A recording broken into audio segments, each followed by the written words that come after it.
পরপর 3টা টার্ম যা হয়েছে নির্বাচনকে কেন্দ্র করে দেশের সামগ্রিক রাজনীতি, অর্থনীতি, লুটপাট সবকিছু মিলে যা চলছে এইটা বদলে দিতে হবে। একটা নতুন সামাজিক বন্দোবস্ত বা চুক্তি তার অধীনে আসতে হবে আমাদেরকে।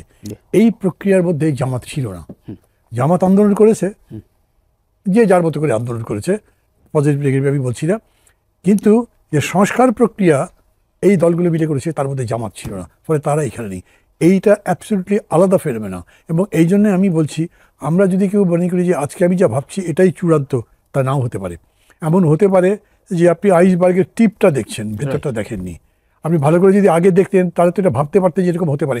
একদূর না হলেও ভাবতেন যে ওরা জিতে যেতে পারে। সব সময় তো মনে করছেন যে কিছুই করতে পারবে না। তো এই জায়গাতেও নতুন এই বন্দোবস্তের জায়গায় তারা আসে নাই। কিন্তু আমি খেয়াল করার জন্য সবাইকে অনুরোধ করব, যখন আমরা সংস্কার প্রক্রিয়া নিয়ে ঐক্যমত্য কমিশনের মধ্যে আলোচনা করছি, তার মধ্যে তো জামাতও আছে বটেই, এবং 166 যে প্রস্তাব, সেই প্রস্তাবের মধ্যে তারা কথা বলেছে। ওই প্রস্তাবনার মধ্যে কোনো আপনার পিআর সিস্টেম ছিল না, তারা এটা নিয়ে এসছেন এবং একটা ইস্যু বানিয়েছেন। তবে কিভাবে এটার গ্যারান্টি কি, এটার লিগ্যাল বেসিস কি, আইনি ভিত্তি কি, এই প্রশ্ন তুলেছে। তো এগুলো সোশ্যাল কন্ট্রাক্টের চাইতে বরঞ্চ বলেন নিজেদের মধ্যেই একজন আরেকজনকে দড়ি দিয়ে বেঁধে ফেলবার মতো অবস্থা।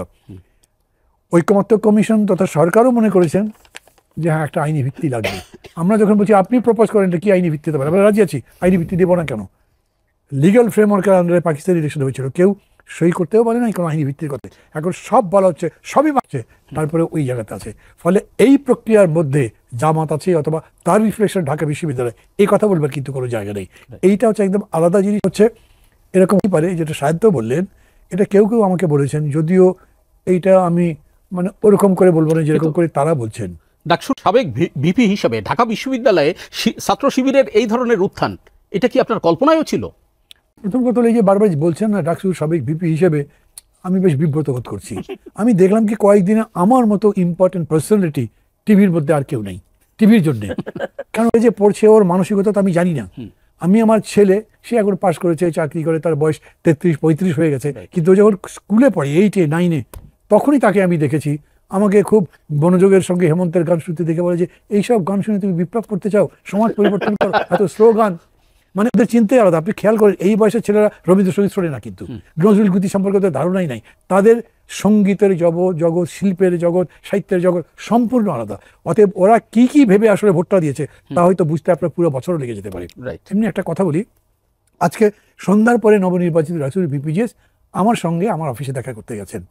ভালো লেগেছে আমার, আমি ঠিক জানি না যে, কিন্তু তারা আসছে, আমার ভালো লাগছে। সঠিক। আমাকে এসে বললো যে দেখেন আপনি মানে ইত্যাদি ইত্যাদি, আপনি 2-3 বার আপনার এত অভিজ্ঞতা আছে, তাই আপনার দোয়া নিতে আসলাম, আরও আসবো মাঝে মাঝে পরামর্শ ইত্যাদির জন্য। এটাই তো একটা নতুন। পরে আমি তাদেরকে যখন বলছিলাম স্পিরিট, এই তার মধ্যে রাজনীতির কথা আসছে, তখন বললো না রাজনীতি হয়তো পার্থক্য থাকতেই পারে, কিন্তু ডাকসু হিসেবে ছাত্রদের স্বার্থের প্রশ্নে আমরা তো একসাথে কাজ করতে পারি। অ্যাপ্রোচ নিয়ে যদি তারা যায়, তাহলে যারা ভোট দিয়েছে কিংবা দেয়নি তারাও মনে করবে এরা তো অনেক বেটার। ওরা যে তারপরে বিরাট মিছিল করেনি, রং খেলে নাই, মানুষকে বিব্রত করেনি, রাস্তাঘাট বন্ধ হয় নাই, বরঞ্চ গিয়ে নামাজ পড়েছে, শুকরিয়া আদায় করেছে। বহু লোকে বলতে শুনলাম দেখো কত ভদ্র ছেলে। মানে আমি এখন বলছি কারো শুনে আচ্ছা মান্না হয়ে খুব প্রশংসা শুরু করে দিয়েছে, হাসপাতালে তারা গিয়েছে, হ্যাঁ গেছে, সেই তো বলছি।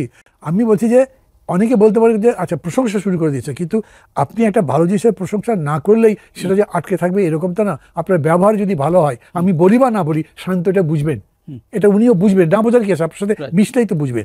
এইখানে ওই জিনিসটা আমাদের বুঝতে হবে, ছাত্ররা কি চায়। কোনো ক্রমেই 13,000 ছাত্রছাত্রী বা শিক্ষার্থী শিবির করে না। এদের যদি প্যানেল ভোট দেখেন, আমরা যেটা দেখতাম, সেই প্যানেল ভোট কত হতে পারে আমি কারেক্টলি বলতে পারবো না, ধরেন 3, 4, 5 হলো, 6 হলো, তো অর্ধেকের বেশি ভোট তো ফ্লোটিং বা যেটা মার্জিনাল বলি আমরা, সেই মার্জিনালদের চিন্তাটাকে আপনার বুঝতে হবে। এই প্রথম আমি দেখলাম ঢাকা বিশ্ববিদ্যালয়ের স্বতন্ত্র প্রার্থী দাঁড়ায়, ভিপিতে দাঁড়ায়। আমাদের সময় হলে একটা সদস্য স্বতন্ত্র দাঁড়াতে পারতো না, কে ভোট দেবে ওকে? স্বতন্ত্র আবার প্রার্থী নাকি ডাকসুর মধ্যে, কত বড় দায়িত্ব। স্বতন্ত্র দাঁড় কোনো দল নেই, কোনো কমিটমেন্ট নাই, সে হতে পারে যেটা দাঁড়াচ্ছে এবং মনে করছে আমি একটা সেলিব্রিটি, আমার এত ফলোয়ার আছে, আমার ফ্যান পেজ এত, ইত্যাদি ইত্যাদি। এগুলো তাদের কাছে মানে বিবেচ্য বিষয়।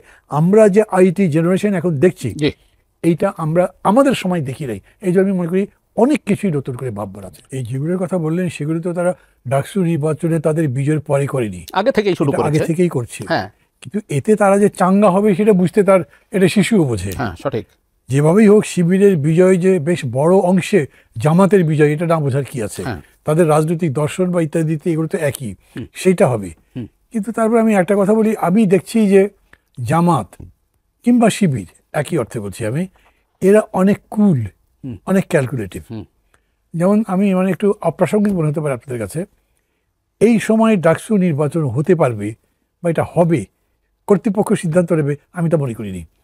বিকজ মাত্র 5 মাস পরে জাতীয় সংসদের নির্বাচন হবে, তার আগে এইখানকার নির্বাচনটা রিস্কি বিষয় হয়ে যেতে পারে। কেন রিস্ক নিতে যাবো? উঠেছে না যে ঢাকা বিশ্ববিদ্যালয়ের প্রশাসন পরিপূর্ণভাবেই জামাত নিয়ন্ত্রিত, ভাইস চ্যান্সেলর যিনি, তার নাকি ট্র্যাক রেকর্ড আছে ইসলামী শিবিরের সাথে যুক্ত থাকা বা দায়িত্বে থাকা। আমি অভিযোগ করছি, আমি জানি না, কিন্তু আমি শুনেছি খুব দৃঢ়ভাবে অনেকে আমাকে বলেছেন। তো তারা এই সব কিছু হিসাব করেই হয়তো ইলেকশনটা দিয়েছে। আজকে প্রথম আলোতে একটা নিউজ করেছে যে এই যে শিবিরের বিজয়, সেটা হচ্ছে তাদের দীর্ঘদিন ধরে ধারাবাহিক পরিশ্রমের ফসল। এটাও কারেক্ট মনে হয়। সবাই অভিযোগ করছে না যে গুপ্ত রাজনীতি ব্যান করছে, মামলাও তো করলো একটা, কিন্তু ওরা গুপ্ত রাজনীতি করেছে কোন অর্থে? গুপ্তভাবে চুরি ডাকাতি করে নাই, বা ধরেন যে একটা অন্যের পক্ষে গুপ্ত কোনো কাজ করার জন্য করে নাই। তারা যেটা করেছে, তারা মনে করেছে যে তাদের নিজেদেরকে বাঁচাতে হবে এবং দলটা চালাতে হবে। সায়ন্ত একটু আগে বললো না যে তারা তো ছাত্রলীগের সাথে